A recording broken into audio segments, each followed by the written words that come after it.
आगामी कार्यक्रम प्रायोजित किया है जॉयस मायर मिनिस्ट्रीज के मित्रों और सहयोगियों ने।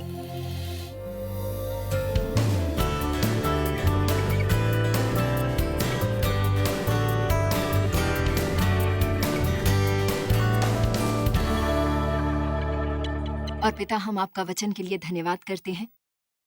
आप इतने अद्भुत हैं हमारे लिए।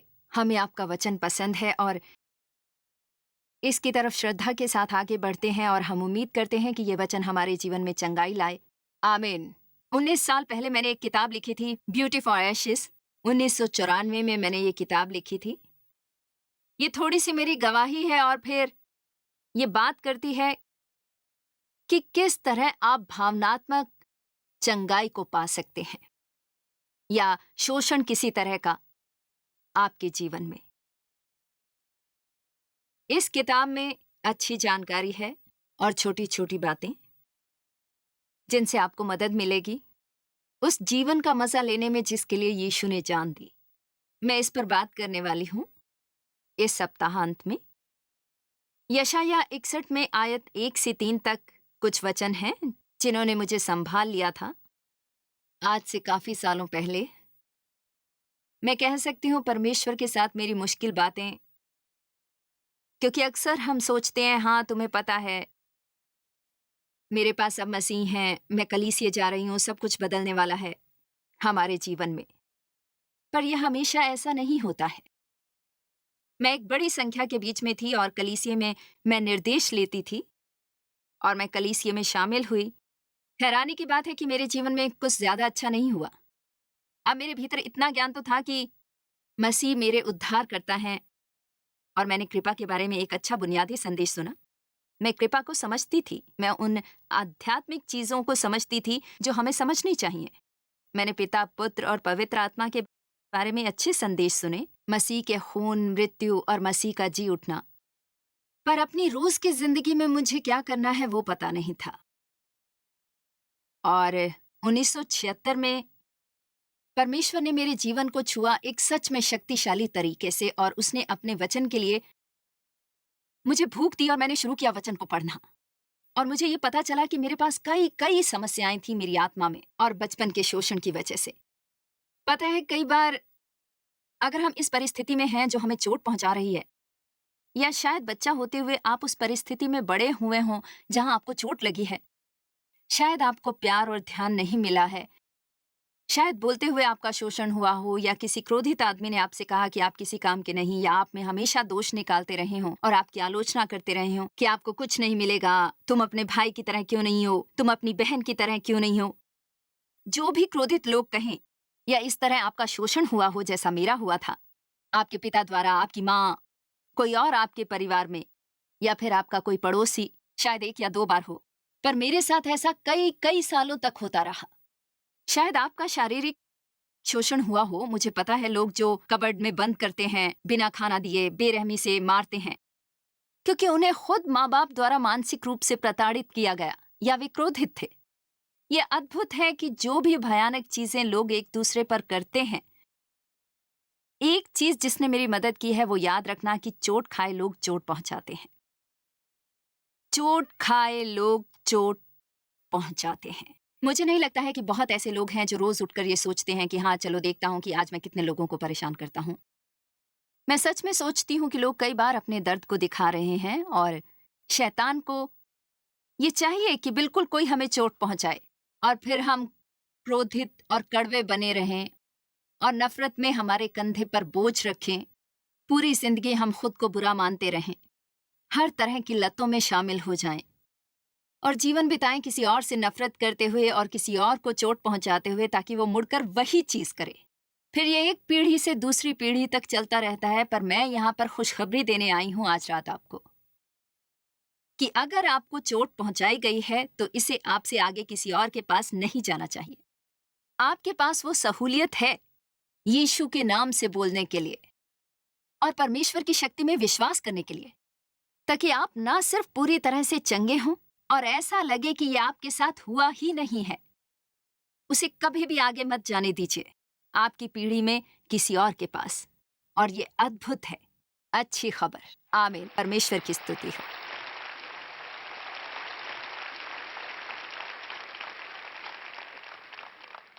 उन पहले सालों में मुझे जरूरत थी इतनी ज्यादा परमेश्वर के वादों पर विश्वास करने के लिए, और मैं ये पढ़ने का प्रयास कर रही थी, उसे अपने जीवन में काम पर लगाना। मैं आपको बताने वाली नहीं हूं कि आपको बुरी तरह चोट लगी है और आपकी आत्मा में बहुत गड़बड़ी है, मन में गड़बड़ी है, भावनाओं में गड़बड़ी है, आपको पता नहीं है कि सही निर्णय कैसे लें।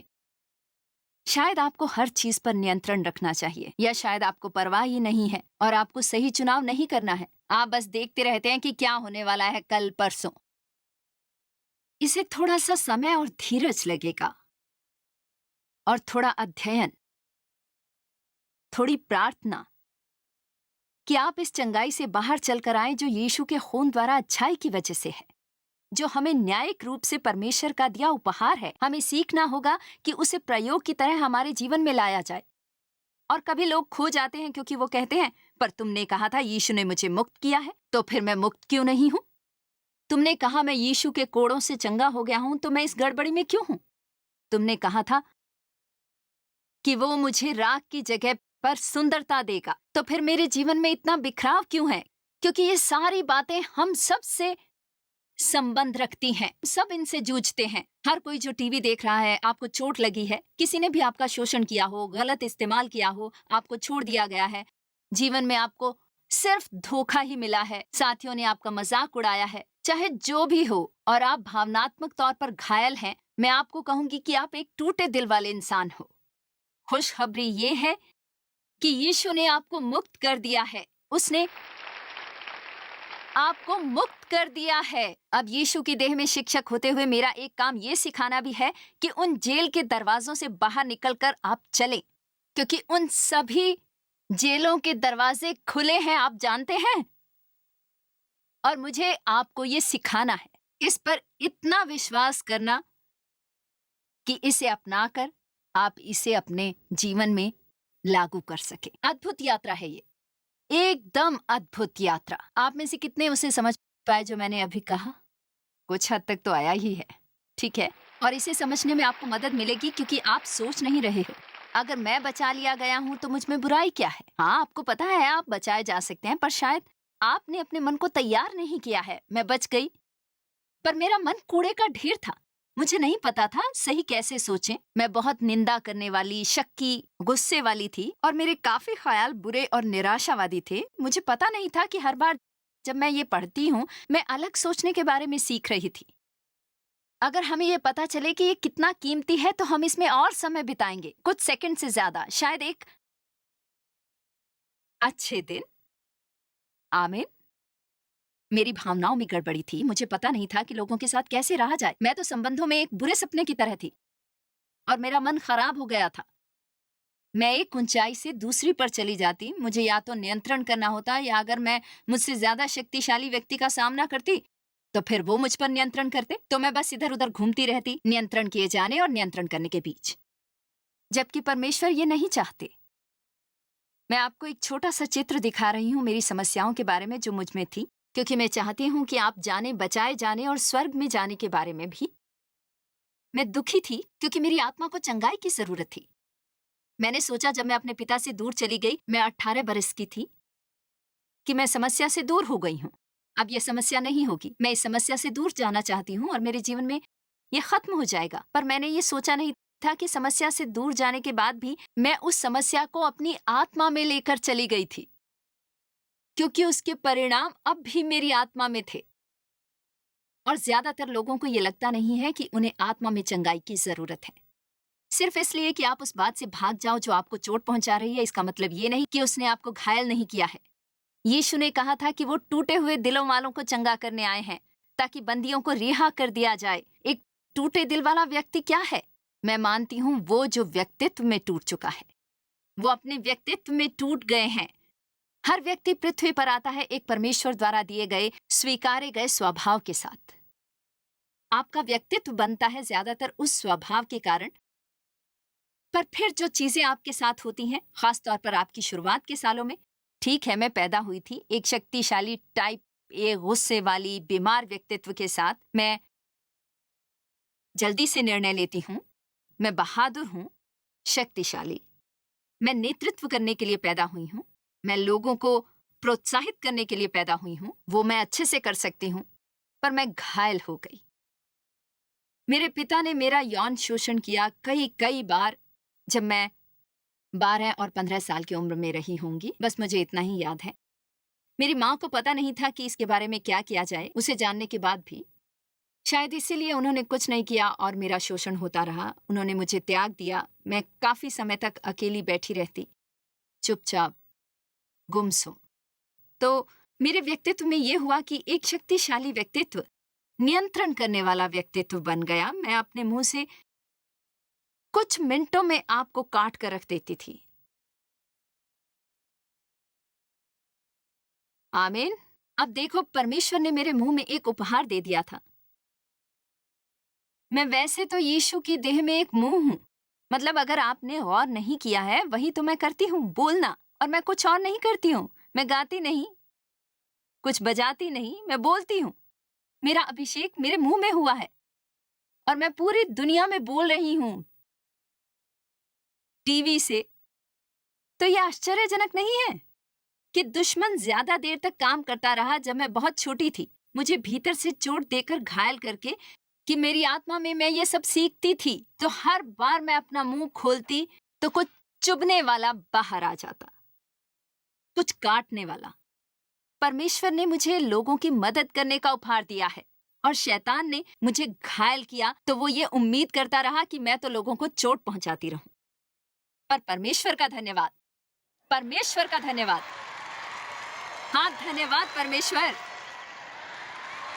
वो टूटे दिलों को चंगा करता है। वो जेल के दरवाजे खोलता है और बंदियों को रिहा करता है। आमीन। और मैं आपको बताना चाहती हूँ कि यीशु आपको वहां चंगा कर सकते हैं जहां आप हैं। वो इसलिए नहीं मरे ताकि किसी दिन हम स्वर्ग में जाएं और आकाश में हमारा मकान हो और हम खुश हो जाएं। ये सब देखकर अनंत जीवन शुरू होता है जब हम मसीह को स्वीकार करते हैं, उन्हें शामिल करते हैं। और अनंत जीवन में शामिल है वो जीवन जो अब परमेश्वर के पास है। और मैं आपको बता सकती हूँ, वो आज रात स्वर्ग में बैठे हुए अपने आप के लिए बुरा महसूस नहीं कर रहे। वो कड़वाहट और गुस्से से भरे हुए नहीं हैं। वो दुखी नहीं हैं। वो हारे हुए नहीं हैं। वो हताश नहीं है, निराश या दुख में। और हमारे भीतर यही जीवन रह रहा है, हम सब के भीतर। अगर हम बस इसे बाहर निकालें हमारी आत्मा के अंदर, जहां पर हमें चंगाई का कार्य चाहिए, और फिर ये हमारे जीवन में दिखने लगेगा, हम सबके जीवन में। परमेश्वर चाहते हैं कि आप आज रात यहाँ से निर्णय लेकर निकलें कि आपके जीवन में आप एक भी रात मेंढकों के साथ नहीं बिताएंगे। क्या? ये मेंढकों तक कैसे पहुंच गए? चलिए चलते हैं निर्गमन अध्याय 8 में।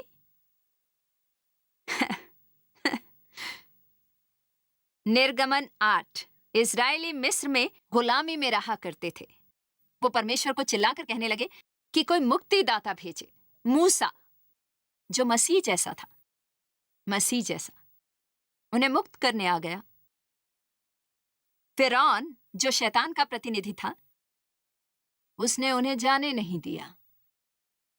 तो परमेश्वर ने आक्रमण भेजे एक के बाद एक और कहा, तुम्हारा जीवन मुसीबतों भरा होगा यदि तुम मेरे लोगों को जाने नहीं दोगे। तो उनमें से एक आक्रमण मेंढकों का था। अब अध्याय 8 पहली आयत। तब यहोवा ने मूसा से फिरौन से कहने को कहा कि मेरी प्रजा के लोगों को जाने दो, जिससे वे मेरी उपासना करें। और मैं आज रात यहाँ पर शैतान से ये घोषणा कर रही हूँ कि परमेश्वर के लोगों को जाने दो ताकि वो परमेश्वर की उपासना करें। आमीन।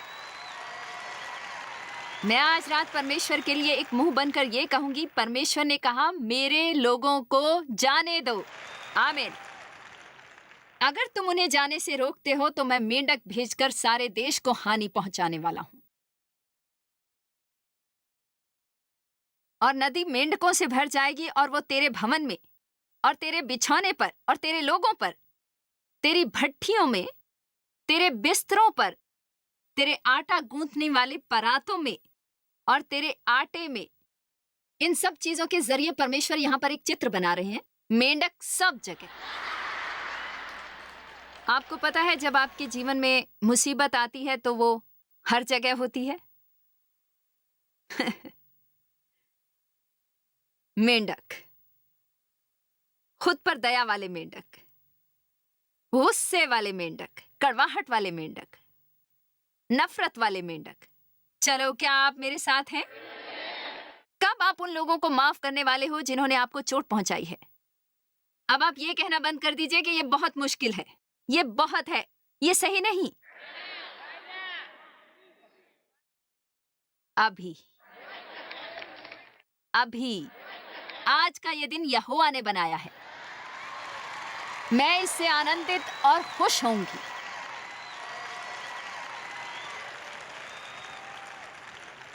यशायाह 61, 1 से 3। ये वचन इतने अद्भुत हैं।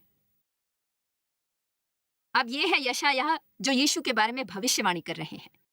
प्रभु यहोवा की आत्मा मुझ पर है, क्योंकि यहोवा ने सुसमाचार सुनाने के लिए मेरा अभिषेक किया और मुझे इसलिए भेजा है कि खेदित मन के लोगों को, गरीबों को और सताए हुओं को सुना सकूं। आपको पता है, यीशु किसी सेमिनरी में नहीं गए थे।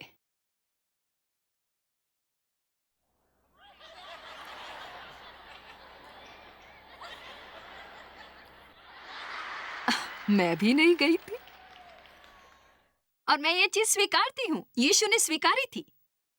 मैं तैयार हूं क्योंकि उसने मेरा अभिषेक किया है सुसमाचार का प्रचार करने के लिए, खेदित, गरीब और सताए हुओं को।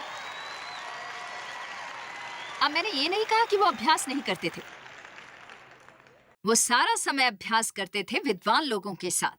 पर मैं बस ये बताने की कोशिश कर रही हूं कि अगर आपकी शिक्षा पूरी नहीं हुई तो ये नहीं कि परमेश्वर आपका उपयोग नहीं कर सकते।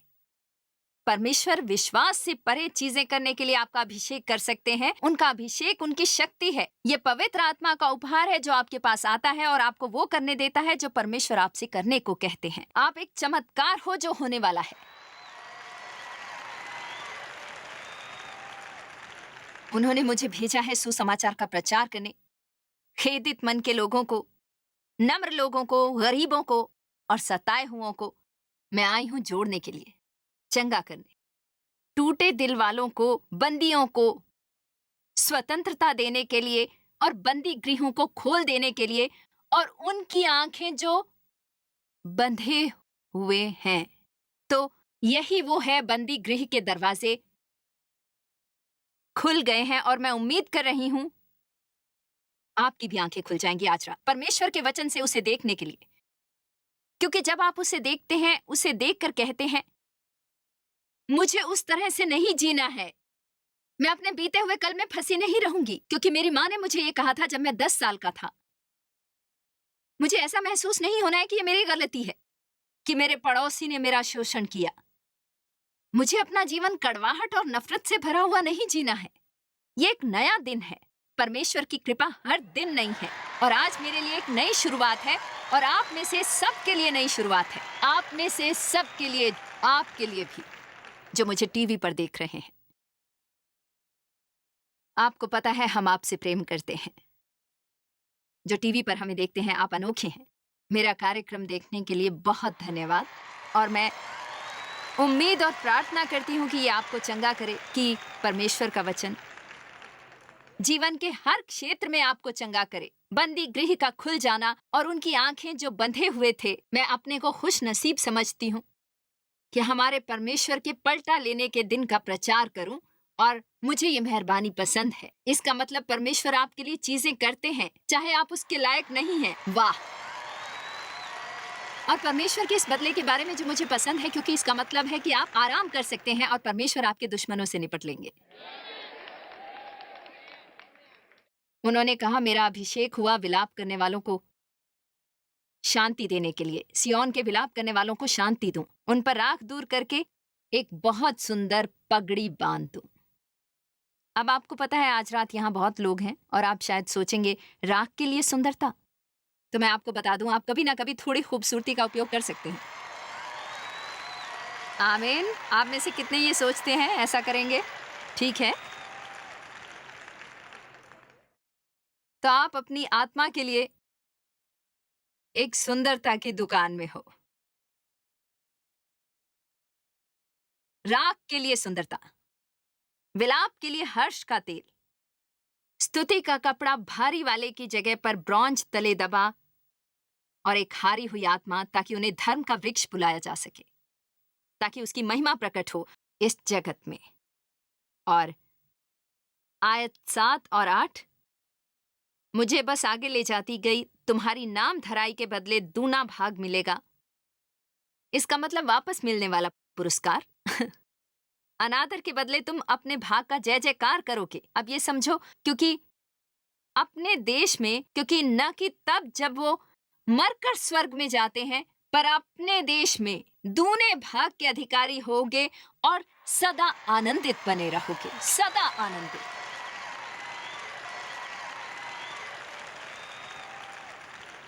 तो शायद क्या आने वाला है? मुश्किलों के लिए दुगनी मुश्किल, दुगनी मुश्किल नहीं, दुगनी आशीष आपकी पुरानी मुश्किलों के लिए। आप कहते हो क्या कुछ है जो मुझे करना होगा? हाँ, पवित्र आत्मा आपको कुछ निर्देश देगी, वो आपका नेतृत्व और मार्गदर्शन करेगी। पवित्र आत्मा हमारी सलाहकार है, उसे ये अच्छे से पता है क्या करना है और कब। तो हम सब साथ रहते हैं और हमें ये कुचल नहीं देता है। राख के लिए खूबसूरती, राख के लिए खूबसूरती, मुश्किलों के लिए दुगना। क्यों? क्योंकि यहोवा न्याय से प्रीति रखता है। मुझे ये पसंद है। परमेश्वर न्याय के परमेश्वर हैं। इसका मतलब आप जानते हैं, इसका मतलब ये कि जो भी गलत है वो उसे सही कर देते हैं। अति सुंदर, क्यों है ना? अब अगर आप गरीब या विनम्र हो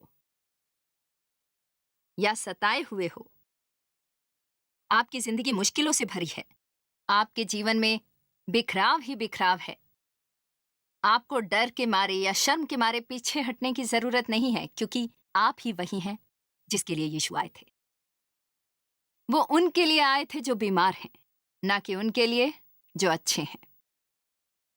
आपको पता है कई तरह के शोषण हैं। मैं जल्दी से बताना चाहती हूँ, जैसे बोलने का शोषण, मानसिक शोषण, फिर आध्यात्मिक शोषण है। कुछ लोग आध्यात्मिक गुरुओं के अधीन आ जाते हैं जो शोषण करते हैं। कई तरह के शोषण हैं।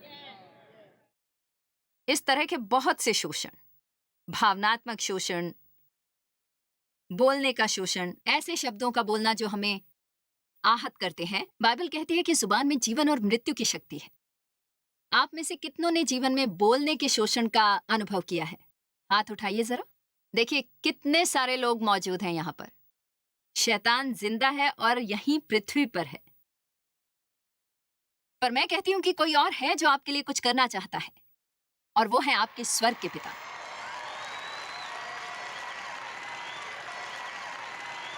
और अब आपको इस तरह से विश्वास करना सीखना है। ये वो नहीं है जो माँ ने कहा था जो जरूरी है, ये है जो पिता परमेश्वर आपसे कहते हैं। ये वो नहीं है जो डैडी ने कहा था जो जरूरी है, ये वो है जो पिता परमेश्वर आपसे कहना चाहते हैं जो जरूरी है। ये वो नहीं है जो टीचर ने कहा था, या आपके क्लास के दोस्त, या आपका भाई, या आपकी बहन। अगर आपके माता पिता ने आपसे प्रेम नहीं भी किया हो, तो भी मैं इस समय आज आपको प्रोत्साहित करती हूँ। और कृपया मुझे गलत ना समझें, ये जरूरी नहीं है, क्योंकि परमेश्वर आपसे प्रेम करते हैं। परमेश्वर आपसे प्रेम करते हैं और हमेशा आपसे प्रेम करते हैं, और सच्चा और पूरी तरह से, बिना किसी शर्त के। सच बोलूं तो मैं कह सकती हूं कि मेरे माता पिता ने मुझसे प्रेम नहीं किया।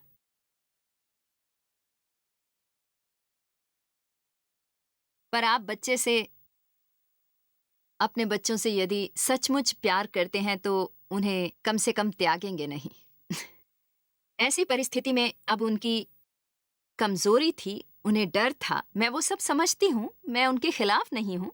वो कुछ दिनों में 89 की होने वाली हैं और आपको पता है मैं उनका ख्याल रखती हूँ, तो वहां पर कोई कड़वाहट नहीं। पर मुझे उस तरह का प्यार नहीं मिला जो एक बच्चे को मिलना चाहिए। हमें परमेश्वर के प्रेम के बारे में अपने माता पिता से सीखना चाहिए, जो नहीं हो पाता। पर अभी देर नहीं हुई है, आप इसे अभी शुरू कर सकते हैं, चाहे आपकी उम्र 75 की हो गई हो, तो भी अभी, आज ही परमेश्वर के प्रेम को पाना। अब परमेश्वर का प्रेम है जो हमारे घायल आत्मा को चंगा करता है। और मैं आपको इफिसियों 3:16 में बताने वाली हूं एक वचन जिस पर आप रोज प्रार्थना कर सकते हैं। इफिसियों 3:16, मैं हर सुबह इस पर प्रार्थना करती हूँ। आपको पता है जब आप परमेश्वर का वचन बोलने लगते हैं अपने ही मुंह से, आप उस पर विश्वास करते हैं। आप वापस परमेश्वर से वचन पर प्रार्थना करने लगते हैं। वो मर्यादा से बंधा हुआ है कि वो अपने वादों को पूरा करे अगर आप उस पर विश्वास करें। आमीन। तो आप कहें, पिता मैं इस पर विश्वास करता हूं और इसे स्वीकार करता हूं आज कि वे तुम्हें अपनी महिमा के धन के अनुसार तुम्हें ये दान दें कि तुम उसके आत्मा से अपने भीतरी मनुष्यत्व में सामर्थ्य पाकर बलवंत होते जाओ। पवित्र आत्मा मेरे चरित्र में आ जाओ। आज आओ प्रभु और मेरे चरित्र में बस जाओ। हालेलुया। पवित्र आत्मा मेरे चरित्र में आ जाओ। आ जाओ प्रभु और मेरे चरित्र में बस जाओ, क्योंकि मैं बुरा होने वाला नहीं हूँ, मैं अच्छा होने वाला हूँ। मैं उदास नहीं होने वाला, आनंदित होने वाला हूँ। मैं पागल नहीं होने वाला, खुश होने वाला हूँ। मैं खुद पर दया नहीं दिखाने वाला। आज इस घर से निकलकर आज मैं किसी की मदद करने वाला हूँ, जिसे मदद की जरूरत हो। आ जाओ पवित्र आत्मा और मेरे चरित्र में बस जाओ। आप में से कितने आज ये प्रार्थना करेंगे हर रोज? हाँ, मैं मानती हूँ कि निर्णय लेने का समय आ गया है कि गुलामी से बाहर आ जाएं, मेंढकों को पीछे छोड़ दें और उस आजादी को ढूंढें जो मसीह ने मरकर आपको देनी चाहिए। बीते हुए दर्द में ना रहें, अब एक भी दिन नहीं। उस आजाद जीवन के बारे में जो यीशु आज आपको दे रहे हैं। जॉयस मायर मिनिस्ट्रीज में आप हमारे लिए बहुत ही कीमती हैं। जितना कि आप जानते हैं, हम आपकी सराहना करते हैं और इस सेविकाई को दुनिया भर में संभव बनाने के लिए हम अपने दोस्तों और सहभागियों को धन्यवाद देते हैं। हम साथ मिलकर भूखों को खाना खिलाते हैं, गरीबों को कपड़े देते हैं और कई देशों में सुसमाचार बांटते हैं। अपना प्रार्थना निवेदन भेजने के लिए कृपया आज ही संपर्क कीजिए। हमारे स्रोतों के बारे में और भी जानिए। जॉयस की सभाओं की सूची देखिए हमारे साथ सहभागी बनने के लिए, क्योंकि हम दुनिया भर में मसीह के प्रेम को बांटते हैं।